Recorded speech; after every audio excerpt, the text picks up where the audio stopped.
नमस्कार, मैं हूं डॉक्टर सीता। मेरे YouTube channel just health talk में आपका फिर से एक बार स्वागत है। तो आज हम इस वीडियो में बात करने वाले हैं डायबिटीज़ के बारे में, जो कि एक बहुत ही कॉमन प्रॉब्लम है। हर दूसरे तीसरे घर में डायबिटीज़ के पेशेंट देखे जा सकते हैं। क्या आपको पता है, India capital of the world बन चुका है डायबिटीज़ के मामले में। 7 करोड़ लोग टाइप 2 डायबिटीज़ से पीड़ित हैं। 2.5 करोड़ लोग प्री डायबिटीज़ की कैटेगरी में आते हैं। और सबसे मज़ेदार बात तो ये है कि 50% लोगों को तो ये पता ही नहीं है कि वो डायबिटीज़ या प्री डायबिटीज़ की कैटेगरी में आते हैं। तो आज हम इस वीडियो में जानेंगे कि आखिर डायबिटीज़ होता क्यों है, डायबिटीज़ होने का जो रूट कॉज है वो क्या है। क्योंकि जब तक आप किसी बीमारी को नहीं जान लेते हैं तब तक ना ही आप उस बीमारी से बचाव कर सकते हैं और ना ही उस बीमारी का सही तरीके से इलाज कर सकते हैं।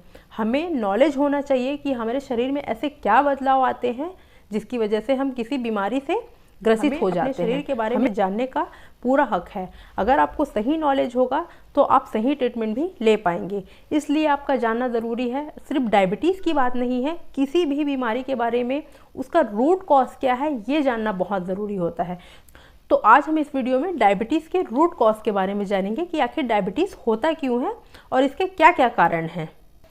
जिस तरह एक घर ईंटों से मिलकर बना होता है, ठीक उसी प्रकार जो हमारा शरीर है वो सेल से मिलकर बना होता है।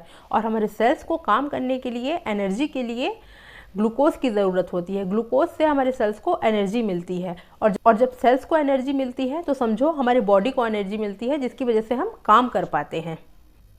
अब ये एनर्जी मिलती कहाँ से है? जब हम खाना खाते हैं तो उस खाने को हमारा डाइजेस्टिव सिस्टम कुछ न्यूट्रिएंट्स और माइक्रो न्यूट्रिएंट्स में तोड़ देता है, जैसे कि कार्बोहाइड्रेट्स, फैट्स और प्रोटीन्स।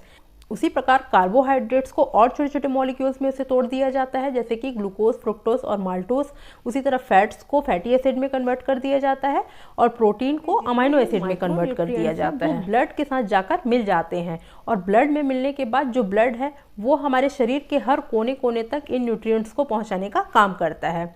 ठीक उसी प्रकार जो शुगर है या फिर जो ग्लूकोज है वो भी हमारे ब्लड में मिल जाता है। और जब ब्लड में शुगर मिल जाता है या फिर ब्लड में शुगर की मात्रा जब बढ़ जाती है तब हमारे ब्रेन को एक सिग्नल जाता है कि ब्लड में शुगर की मात्रा बढ़ गई है, अब उसे कंट्रोल कैसे किया जाए। तो इस तरह जब ब्लड में शुगर की मात्रा बढ़ जाती है या फिर ब्लड में ग्लूकोज की मात्रा बढ़ जाती है तब हमारे ब्रेन से एक सिग्नल जाता है पेनक्रियास को। वो उसे कहता है कि ब्लड में शुगर की मात्रा बढ़ चुकी है, आप इंसुलिन को रिलीज़ कीजिए।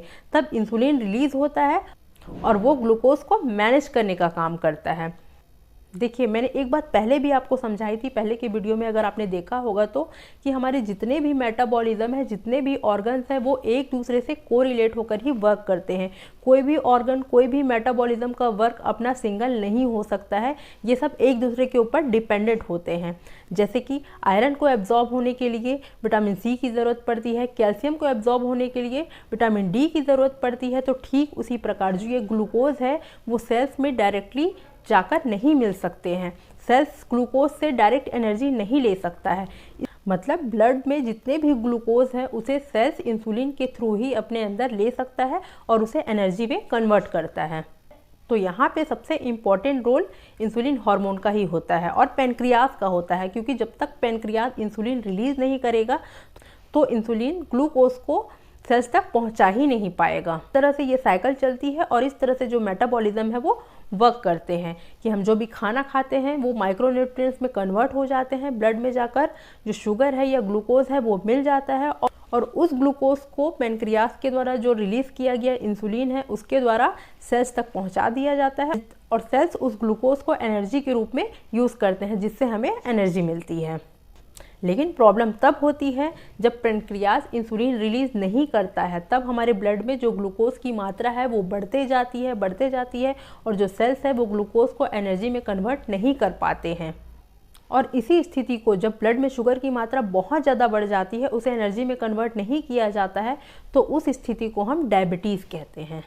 अब हमें कैसे पता चलता है कि ब्लड में शुगर की मात्रा बढ़ चुकी है? तो इसके लिए कुछ टेस्ट किए जाते हैं, जैसे कि ब्लड शुगर टेस्ट किया जाता है और या फिर एक HbA1c टेस्ट किया जाता है ब्लड शुगर की मात्रा को चेक करने के लिए। उसमें जब ब्लड शुगर की मात्रा बढ़ी हुई आती है तब हमें पता चलता है कि इस पेशेंट को डायबिटीज़ हुआ है।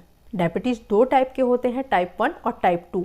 टाइप 1 में जो पैनक्रियाज है वो इंसुलिन बनाता ही नहीं है। जो इसमें बीटा सेल्स होते हैं उसे जो हमारा इम्यून सिस्टम है वो खुद ही खाकर उस सेल्स को ख़त्म कर देता है। ये कम उम्र के लोगों में ज़्यादातर देखा जाता है। वहीं पर जो टाइप 2 डायबिटीज़ है वो बहुत ज़्यादा कॉमन है। 90% लोगों को टाइप 2 डायबिटीज़ ही होता है। टाइप 2 डायबिटीज़ में पैनक्रियास इंसुलिन तो रिलीज़ करता है, लेकिन ये उतनी मात्रा में रिलीज़ नहीं कर पाता है जितनी मात्रा में आवश्यकता होती है। इसलिए जो ब्लड शुगर है वो बढ़ा हुआ आता है।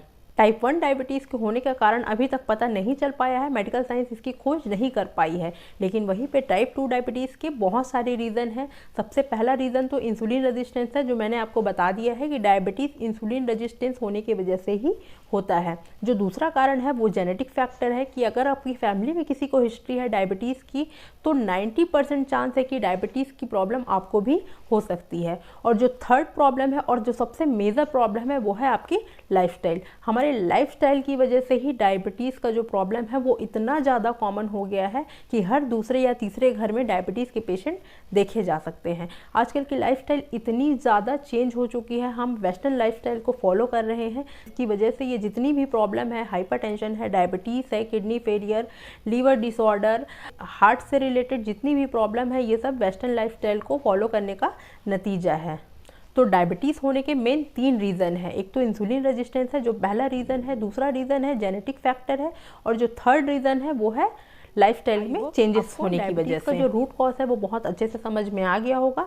हम इसके नेक्स्ट वाले वीडियो में देखेंगे डायबिटीज़ के ट्रीटमेंट और इसके डाइट के बारे में कि आप डायबिटीज़ में क्या क्या डाइट फॉलो कर सकते हैं और कैसे आप नेचुरोपैथी के थ्रू अपने डायबिटीज़ को बिना किसी मेडिसिन के बहुत ही आसानी से क्योर कर सकते हैं। तो नेक्स्ट वीडियो में मैं इसके बारे में आपसे ज़रूर डिटेल में बात करूँगी। तो आने वाले वीडियो को भी ज़रूर देखें और इस वीडियो को भी ज़्यादा से ज़्यादा शेयर करें। अभी तक मेरे चैनल को सब्सक्राइब नहीं किया है तो वो जाकर इसे जल्दी से सब्सक्राइब कर लें।